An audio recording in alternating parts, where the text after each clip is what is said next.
इथे आपण सगळे उपस्थित पत्रकार बंधू, तुमचे प्रथम आभार. माझ्या शब्दाला मान देऊन तुम्ही इथे आलात. माझी आज पत्रकार परिषद घेण्याचं एकच उद्देश आहे की एकच कारण आहे की मी आज महिला अध्यक्ष म्हणून पक्षात काम करते आणि आज मी त्या पदाचा आज राजीनामा देते. राजीनामा मी यासाठी देते की माझा कालावधी पूर्ण झालेला नव्हता आणि माझा कालावधी पूर्ण न होता कालच जिल्हाध्यक्ष मॅडम मला बोलल्या की तुम्ही एक सभापती आहात, तुम्ही एक नगरसेवक आहात आणि तुमच्याकडे 2 पदं असताना तुम्हाला हे परत महिला अध्यक्षपद आहे, तर हे पद तुम्ही तुमच्याकडे ठेवू नका, दुसऱ्याला आपण कोणाला तरी संधी देऊया. तर मी त्यांना हे विचारलं की जर माझ्याकडे 2 पदं आहे तर आमच्या जिल्ह्यात माझ्या एवढ्या महिला आहेत ज्या जेडपी सदस्य पण आहेत आणि त्यांच्याकडे महिला अध्यक्षपद आहे, प्लस माझा सहकारी सुधीर आरिवडेकर त्याच्याकडे नगरसेवक पद आहे, सभापती पद आहे, पण तो आता हे आहे म्हणजे शहर अध्यक्ष आहे आपल्या सावंतवाडीचा. मग त्यांना पुरुषांना एक नियम आणि महिलांना एक नियम, हे का नेहमी महिलांवर अन्याय होतो हे आपण सहन करून घेतो, म्हणून महिलांना ते लोक गृहीत धरतात की महिलांची कुठचाही काय विषय असेल तर ते आपण ठरवतात. हे पूर्णपणे चुकीचं आहे. त्यांनी मला पहिली कल्पना द्यायला पाहिजे होती किंवा मला नोटीस पाठवायला पाहिजे होती, पण आता मला हे आता पद नको आहे, ह्याचा राजीनामा द्यायचा आहे, म्हणूनच मी ही प्रेस घेते.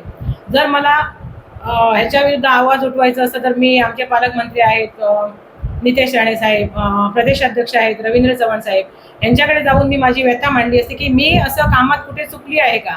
मी नगरसेवक पद जरी माझ्याकडे असलं, सभापती पद असलं, तरी ते काम मी माझ्या त्या भागात करते, प्लस हे माझ्या ह्या अध्यक्षपदाला पण मी पूर्णपणे न्याय देत होती, पूर्णपणे न्याय देत होती. प्रत्येक महिला मोर्चाचा कार्यक्रम मी सक्सेसफुल केलेला आहे माझ्या शहर मंडल अध्यक्ष ह्याच्यामध्ये. आता हे आपलं आंबोली मंडल अध्यक्ष आहे, ती कधीही येताना एकटी येते. कुठच्याही जेव्हा मंडळाचा कार्यक्रम असतो त्याच्यात महिलांचा त्याच्यात काही सहभाग नसतो. बांधा मंडल अध्यक्षामध्ये त्यांचा पण इथे काही सहभाग नसतो. नेहमी श्वेता कोरगावकर मॅडम मला सांगायची की असं असा कार्यक्रम शहरात घ्यायचा आहे आणि तो मी माझ्या सगळ्या महिलांना घेऊन आम्ही शहरातनं तो कार्यक्रम सक्सेस करत होतो. असं असताना तुम्ही मला जे सांगता की तू आता दुसरं तुझ्याकडे ही पदं आहेत आणि तू महिला अध्यक्षपद सोड, हे पूर्णपणे चुकीचं आहे. मी बोलणार नसते, पण आपण शांत राहून होत नाही, कारण आपल्यावर जो अन्याय होतो किंवा आपल्या बाबतीत जे गृहीत धरलं जातं त्याचा आवाज उठवणं हे प्रथम मी कर्तव्य मानते. प्लस हे आपले जिल्हाध्यक्ष मॅडम आहेत, यांच्या मागे अजून एक सूत्रधार आहे, तो नेहमी चावी फिरवत असतो आणि तो जसा चावी फिरवतो त्याप्रमाणे त्या नेहमी मला असं 1-2 म्हणजे 3 वेळा झालेली ही गोष्ट. माझ्याकडे खूप पुरावे पण आहेत. नेक्स्ट जेव्हा मी घेईन परत कोण माझ्यावर बोललं जाईल तेव्हा मी त्या सगळ्या सकट मी तुमच्याकडे पत्रकार परिषद घेईन. जो सूत्रधार आहे तो नेहमी सांगत असतो. आता माझ्या पदाच्या बाबतीत ह्या पुरुषांचा विषय काय येतो, आमचा महिला मोर्चा वेगळा आहे, त्यांचा शहर पुरुषांचा जो मोर्चा आहे तो वेगळा आहे. पण नेहमी माझ्या पदाबाबत जिल्हाध्यक्ष मॅडमला सांगितलं जातं. असं 3 वेळा झालंय.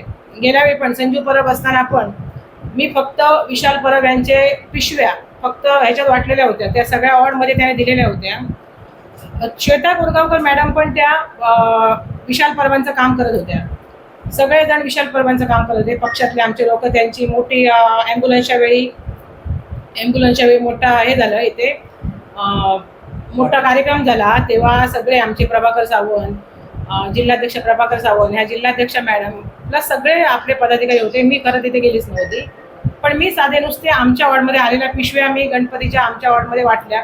त्याच्यावरनं त्याने माझं हे पद काढून घ्या म्हणून श्वेता कोरगावकर मॅडमला सांगितलं. तेव्हा पण माझ्याकडे मागणी करण्यात आली, पण तेव्हा संजू परब साहेब होते, त्यांनी सांगितलं मोहिनी मडगावकर ही चांगली काम करते, तिचं पद काढून घेण्याचे तुम्ही भानगडीत पडू नका. त्याच्यानंतर राजन तेली असताना पण एकदा माझं पद माझ्याकडे प्रदेशचं पद आलं, ते पद आहे म्हणून तुम्ही हे पद सोडा अशी माझ्याकडे मागणी करण्यात आली. पण मी असं विचारते, आपल्या पक्षात प्रत्येकाकडे एक पद आहे का? प्रत्येकाकडे 2-3 पदं ही आहेतच आहेत. माझ्याकडे ही मागणी का केली जाते, हा माझा एक प्रश्न आहे. पक्षाबद्दल मला प्रेम आहे, तो काही विषय नाही. मी ह्या 2 वेळा मी माझं हे दाखवून मी कंटिन्यू सक्रिय राहिली. 3ऱ्या वेळी पण हे आता असं जेव्हा काल मला सगळ्यांच्या समोर, काल पर्यावरणचा प्रोग्राम होता आमचा भाजप पक्षाचा, तर तिथे मला प्रभाकर सावंतजी होते, तिथे माझ्या काही महिला होत्या, त्यांच्या सगळ्यांसमोर मला सांगायला लागल्या की तुम्ही हे पद आता सोडा, आम्ही हे कोणाला तरी दुसऱ्याला देतो. तर मी तिथे बोलली की मी सोडायला तयार आहे, तुम्ही पूर्ण महिला मोर्चाची कार्यकारिणी बदला, मग मी पण, माझं काही ऑब्जेक्शन नाही. तर ते काय बोलले, मी म्हटलं कुठं मालवण बदला, कणकवली बदला, नाही तिथे आम्ही काही करू शकत नाही. मग तुम्ही बाकीच्या शहरामध्ये काय करू शकता, मग सावंतवाडी तर तुम्ही काय असं गृहीत धरून करता, हा एक माझा प्रश्न आहे. आणि हा जो सूत्रधार आहे तो आमच्या शहरात खूपच इंटरफेअर करत असतो.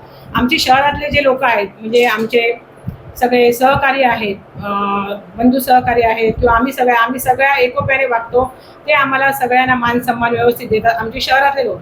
पण आमच्या शहरामध्ये हा बाहेरचा येऊन इथे आमच्यात इंटरफेअर करत असतो, मग आमच्यात 2-2, 4-4 ग्रुप पडतात. इथे महिला पण तो असताना यायला बघत नाही. इथे महिला पण यायला बघत नाही, त्या म्हणतात तो असेल तर आम्ही येणार नाही. पण मी सांगते, आम्ही भाजप पक्षाचं काम करतो, तर आपण पक्षासाठी जायचं, आमच्या पक्षावर प्रेम आहे. आमचे थोड्याफार हातून जोडणे की सावंतवाडी आमची अशी काय कमकुवत नाहीये, आम्ही स्ट्रॉंग आहोत. पदं नसली तरी आम्ही स्ट्रॉंगपणे आमचं अस्तित्व आम्ही टिकवून ठेवू शकतो. काय म्हटलं तुम्ही तो शब्द? मुख्य सूत्रधार नाही, काय करून टाकतोय, नाही हातरून सोडू शकत नाही. ते असे छुपे वार करतात, त्यांना काय म्हणतात ते माहिती आहे तुम्हाला. तो खरा मग असं समोर येऊनच काहीतरी करतो, छुपा कोणाचा तरी महिलेचा आधार घेऊन करतो, त्याला हे म्हणत नाही. ते वाट लावेल पूर्ण सावंतवाडीची राऊंड आहे. बरं, नाव सांगणार. हो, आता मी एवढं सगळं बोलली आहे, तर मी नाव पण डिक्लेअर करते. त्यांचं नाव आहे महेश सारंग.